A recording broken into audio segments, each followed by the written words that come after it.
And welcome to another edition of the Sartorial Geek Podcast by Webs and Style, where we talk about bow ties, comic books, and everything in between. I'm your host, Webs and Style, the man, the voice, the fragrance, coming back one more time. And I will tell you though, I know we haven't talked about comics in a while.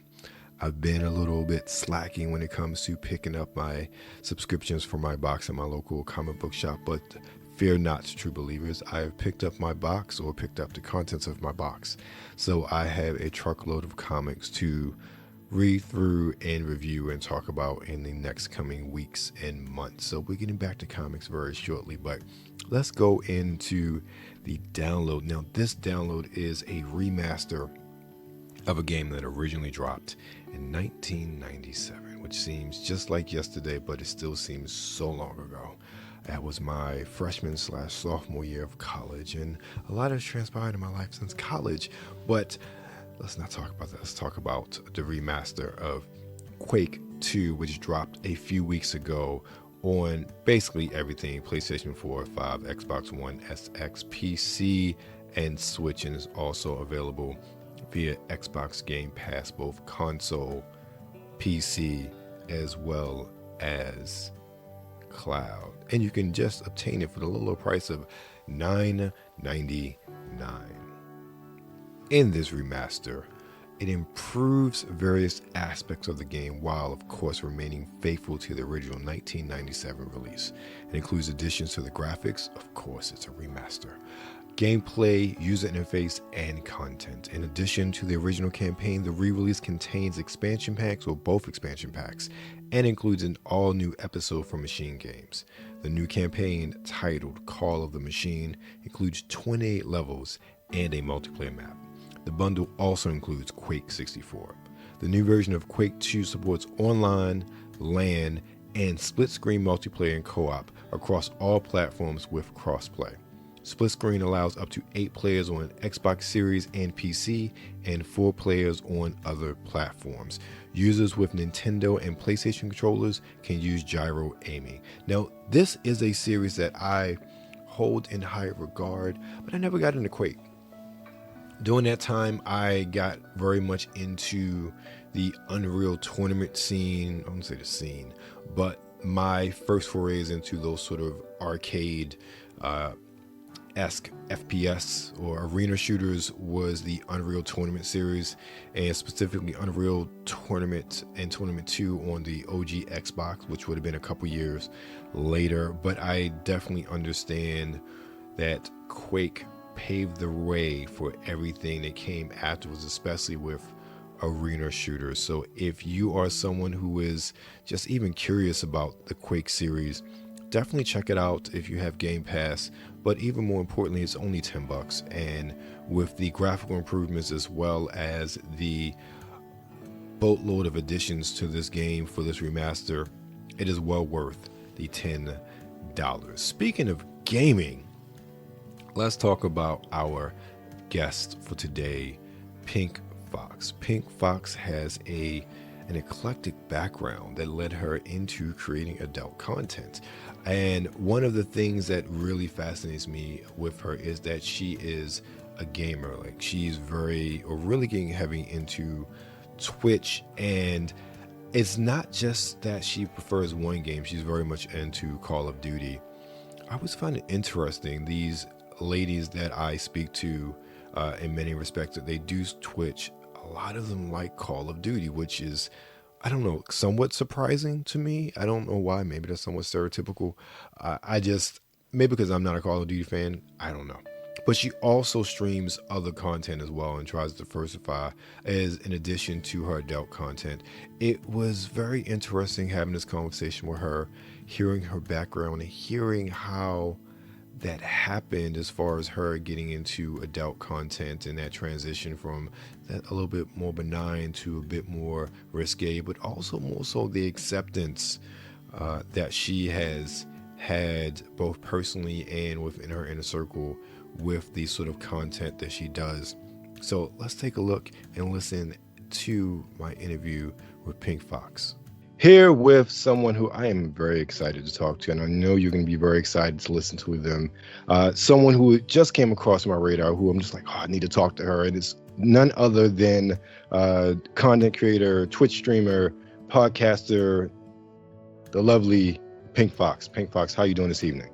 Hi, I'm fantastic. How are you? I'm doing great. Now, there's one thing that I want to ask. Well, it's a combination of a question.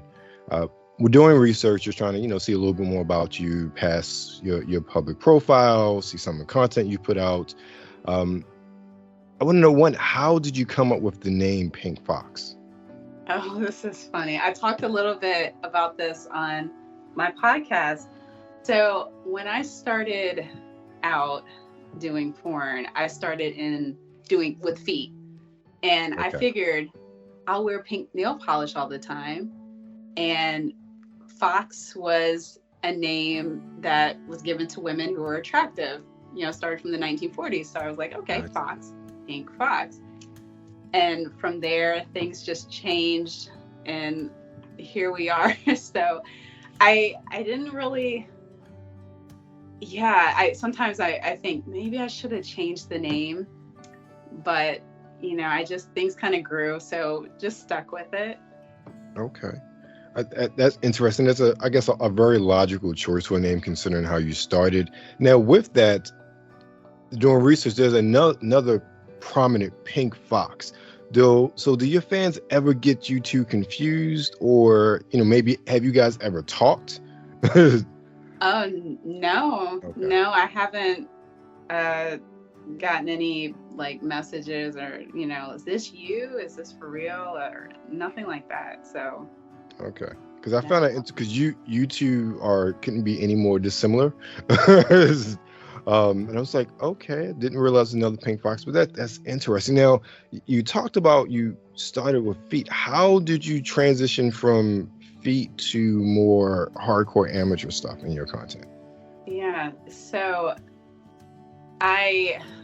it's funny because when I started doing feet, it was for a while, and people would ask to see more, and I wasn't comfortable showing my face. Like for a long time, I would wear gloves, and then just over time, I just started to show more. One of the biggest reasons why was because I was so afraid of people that knew me finding out what I do. So I definitely didn't want to reveal my face, but I had been doing porn for a few years and people didn't know. They didn't recognize me. They didn't, the people that knew me had no idea what I was doing. So I was quietly doing porn. So I figured if I gotten this far, I think I'm okay. So I ended up revealing my face. And this is actually, I think, for another story, but there are some people that did find out, but things are good. Things are cool. Things are good. So it just gave me even more of a confidence boost to do what I do now and just embrace more of who I am as a person. Understood. Now, with that, let me back up a little bit. One of the things with a lot of conversations I've been having lately is that there is kind of a void when it comes to just strictly amateur content. I forget who I was talking to, but we were talking about back in the day of VHS, and where you had this content that was distinctly amateur in nature, from production to the camera angles. And I would say there's a drastic difference between somebody just thinking they could do an OnlyFans and put up content, just them and their significant other, doing what they do in their bedroom, compared to something that's very amateur-esque. And then you have that other tier where it's like very much professionally done, but it's just in that direct-to-consumer model. Your content is very much, really has an essence of what someone like myself growing up in the 80s and 90s would really classify, has that essence of what amateur adult content was like. Is that something you strive for in what you do?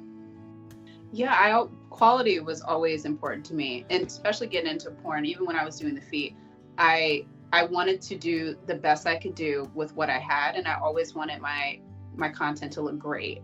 Um, so, and I'm inspired by movies too. I love watching movies, so that inspiration comes into my creative work. So I love, I'm proud to say I'm an amateur. Like, I always want to be an amateur personally. And I also think that no studio would want to actually work with me. I don't think I have the look. I feel like I'm in my own like lane. So I try to be as creative as possible and just show myself just different than what someone would expect, even a Black woman, to look like or act. I don't play too much into stereotypes. In fact, I tried my best to do just things differently. So yeah, like quality and all of that. And even the professional porn videos, I think are great. It's inspirational. But I love doing the amateur. It just feels a lot more real to me. So that's where I want to stay at. Understood. Well, that really answers my second question, so I'm not even going to ask that. But I find that really amazing, especially in today. So many individuals, male and female, who tend to go that direct consumer route, whatever platform they use, really strive to imitate the professionals. And many fail miserably trying to imitate them as professionals instead of really being true to themselves and really trying to find their own voice. So I really think that's a testament for you, your own personal growth, to really understand, okay, this is what works for me. This is what's best for my creative process. And,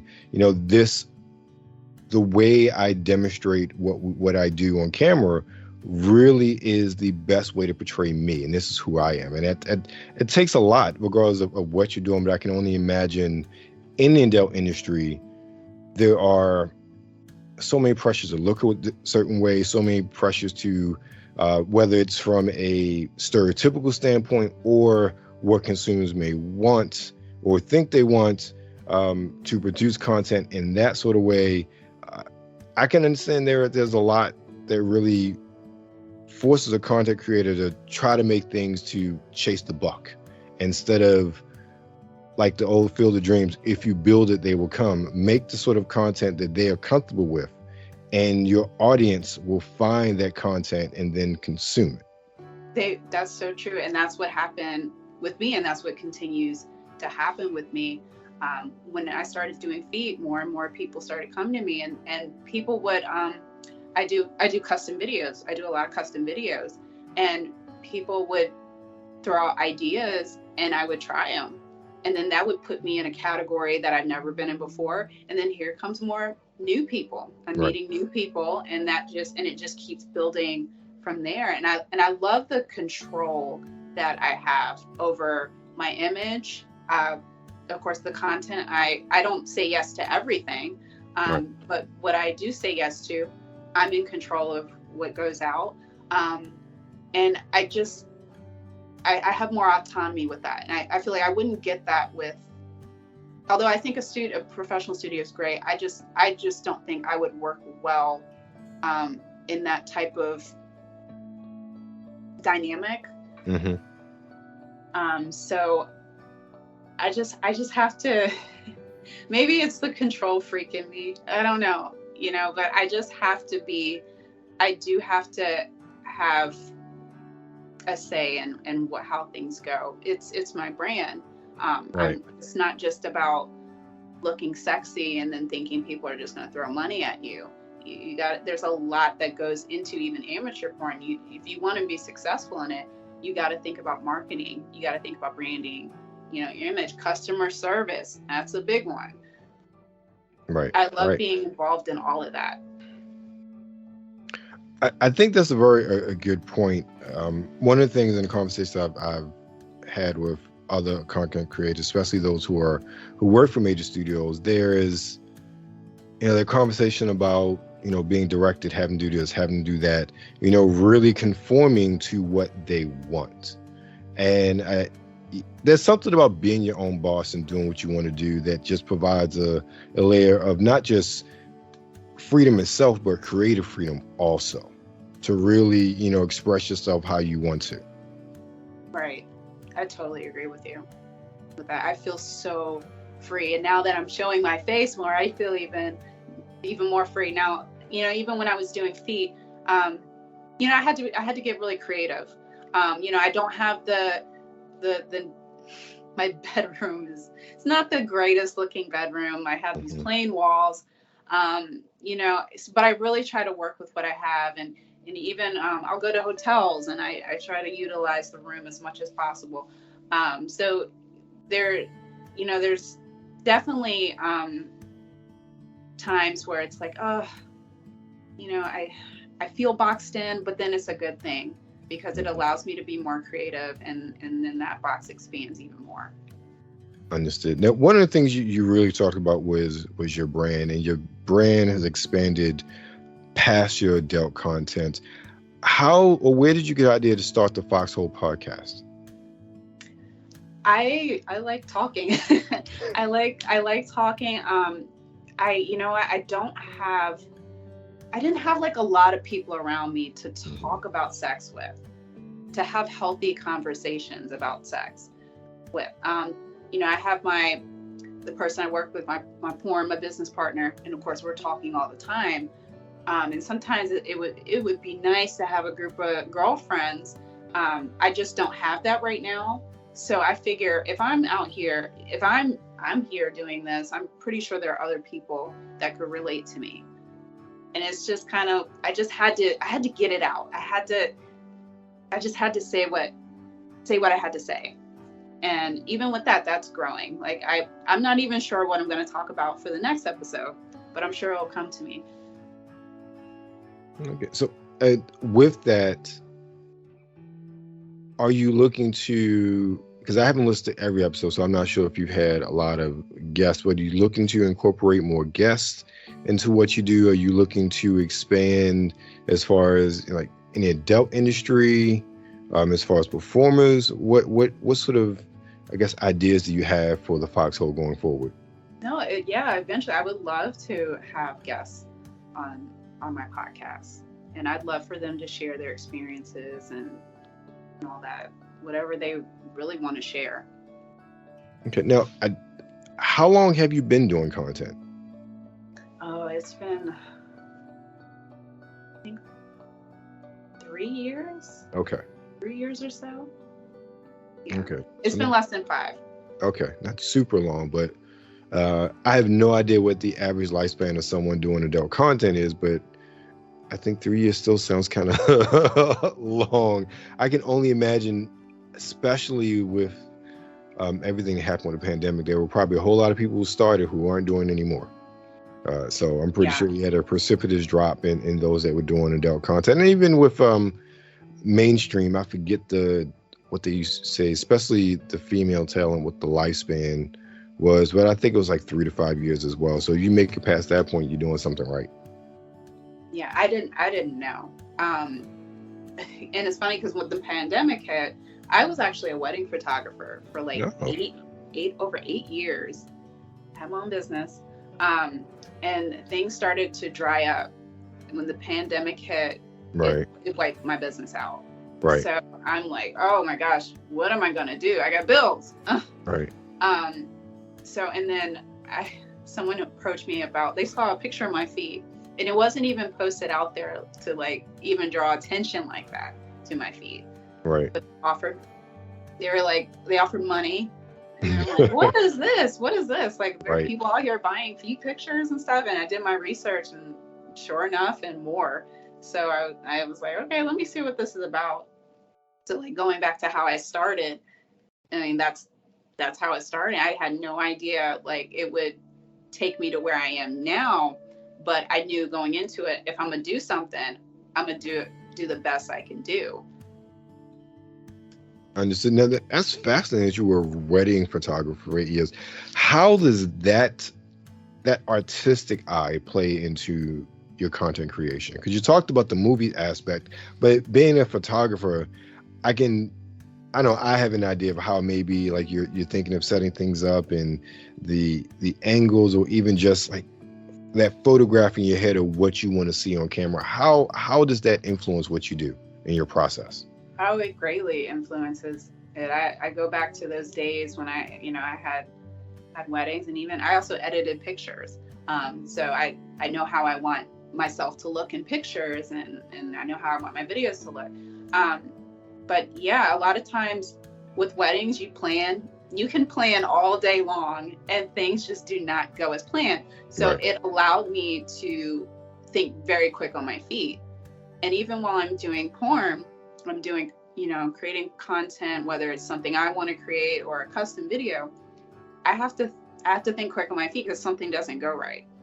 Right. And I have to do some acting, and I have to, not just play it off like things didn't happen, but I try to, utilize what's going on around me. And I had to do that with wedding photography. I had to utilize certain backdrops, or, if someone wasn't, available, or, things just wasn't going right with this person. Okay, well, I have to shift gears and work over here with this one. And so, the spontaneity of it,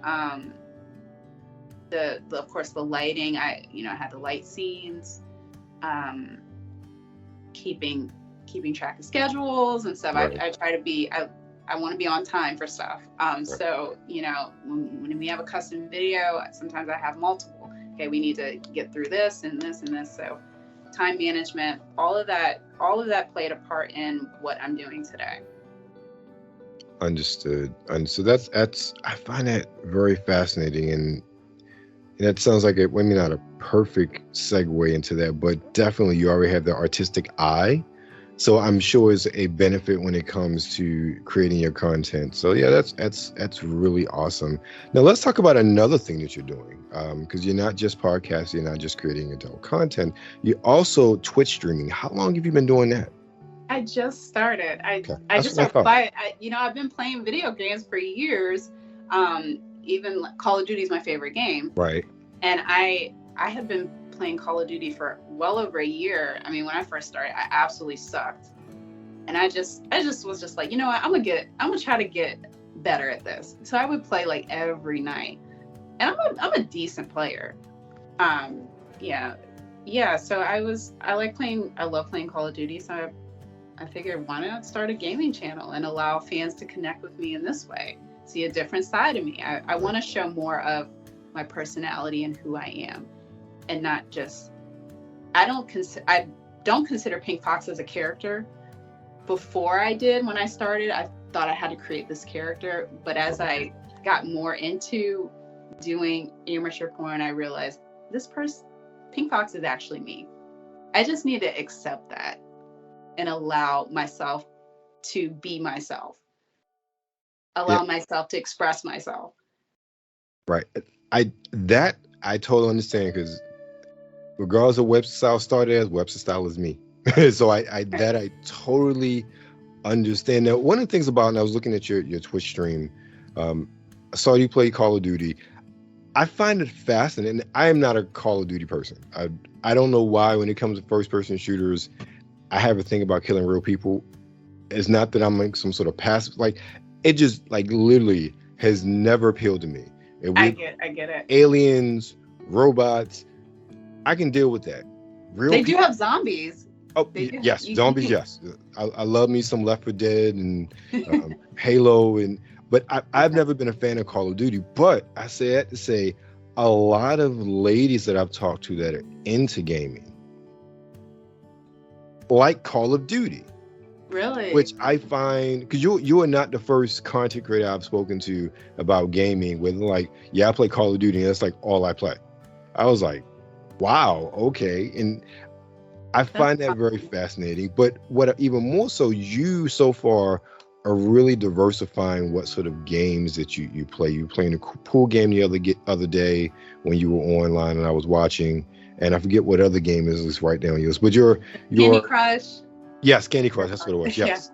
So you're playing a mix of console and mobile games, which I find very fascinating because one of the things I've seen with a lot of Twitch, Twitch, can't talk, Twitch streamers is that they kind of get that one game to try to build an audience. And I have enjoyed streamers like yourself who play what the hell they want to play and not are trying to necessarily play to an algorithm or play the hottest, latest game to get people to watch. It's like, hey, I want to play. You know, if you want to watch, you want to chat along, fine. If not, I'm still playing, sort of thing. Yeah, I just want to have fun. Right. And I Even with appreciate porn, I just want to have fun. right. And I appreciate that. And I think, at least from the gaming side, that shows a real passion for gaming itself, not just the potential monetary side and accolade side of Twitch. Because I've poked around and broadcast a couple times, but I'm not engaged. I'm like, I'm gonna play. Oh, it's built into the Xbox. Let me just turn it on and I'll broadcast Ghostbusters, whatever I'm playing, just because like I'm enjoying this and maybe somebody may enjoy watching. Because I know I've done that many times. Like I've just found a game like this is a really cool game to watch. I watch it. No talking, no nothing. It's just really great gameplay, really great story, and I think that's a really good way, like you said, to connect with your fans, to really give them an outlet of seeing a different side of you, more importantly. Because I think we're getting more and more of that now, as far as with social media and how many content creators are utilizing it to be more personable, not just the OnlyFans portion, but you know, Twitters, the Instagrams, because especially with Instagram, there's only so much you can show and do. Right. So many content creators are utilizing that to show different sides of themselves. While Twitter, you can do what you want on Twitter. It's all out there. There are no guardrails as far as Twitter is No. concerned. But I find that really fascinating, and especially with the direct to consumer model, you know, you are engaging directly with your fans and growing that fan base. And it seems like, especially over the past few years, those that have been really successful, I wouldn't say so much monetarily, but at least building their brands and building their fan bases, are not just doing it on the OnlyFans, on the mini vids. They're building it really via Twitch, via Instagram, via really Twitter. Twitter's, you know, because of the back and forth, a lot more people, even those who I've interviewed, are more active and more responsive on Twitter because of how it is compared to an Instagram. And that Right. I see is really fostering a lot of communication and with your fans, as well as, again, they know who you are. Like, they see you as a real person. I think that's really what it is.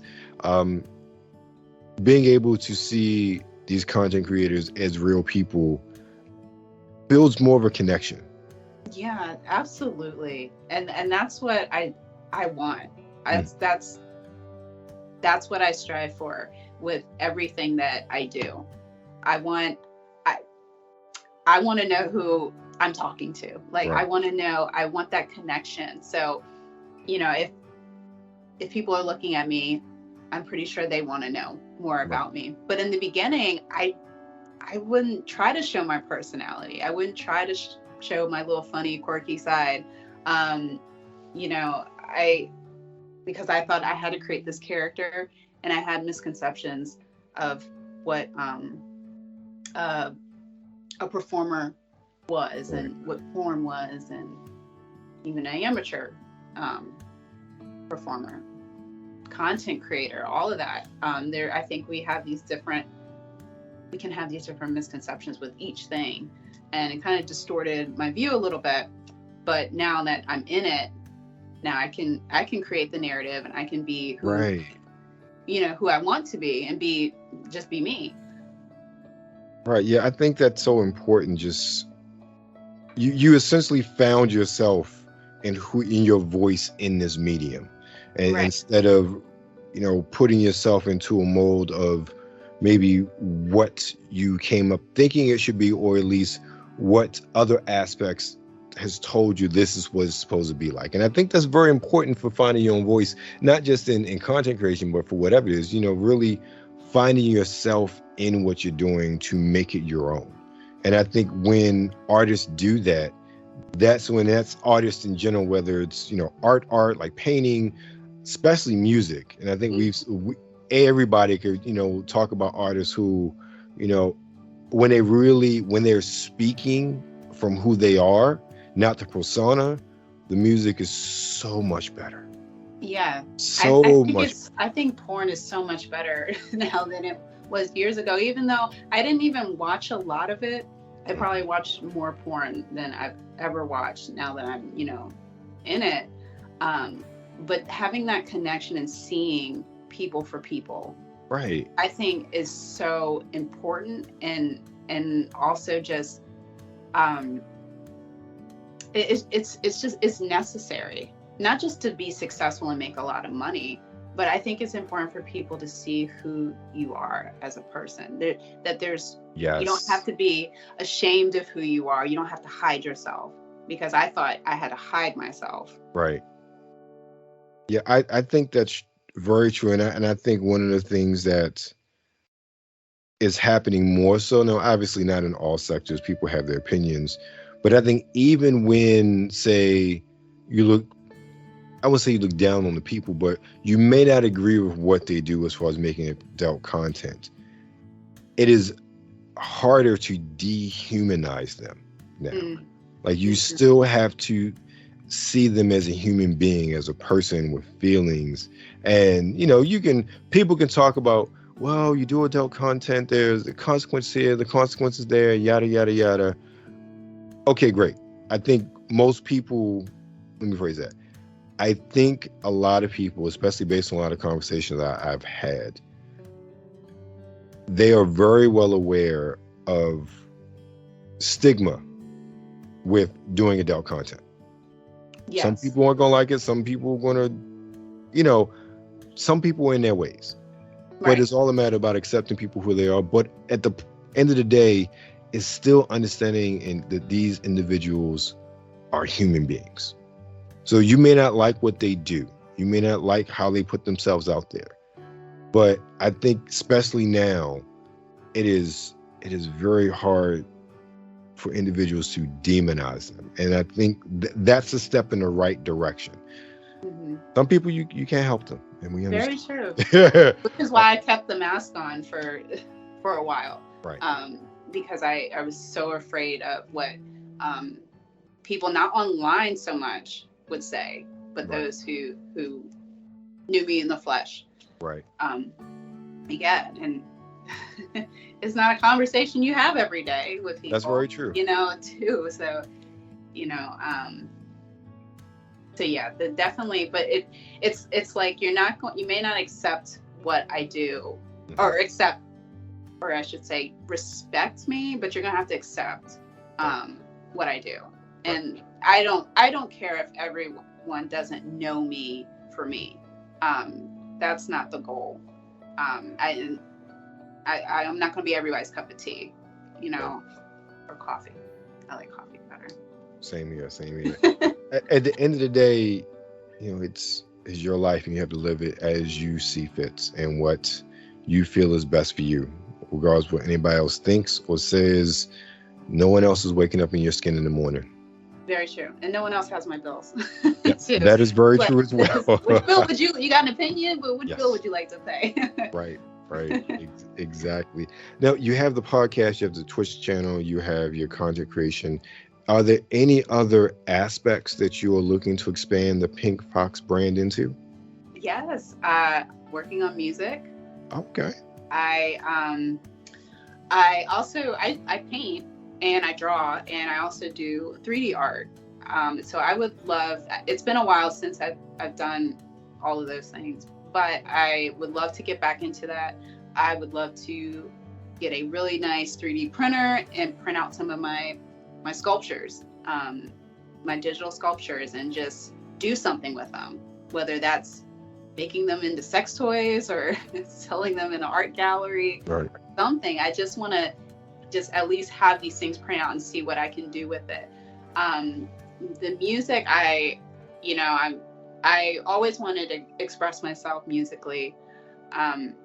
It's more of a passion thing for me. I'm not trying to be like Beyonce, but I definitely want to put more than one song out in music videos. Film is another big inspiration for me.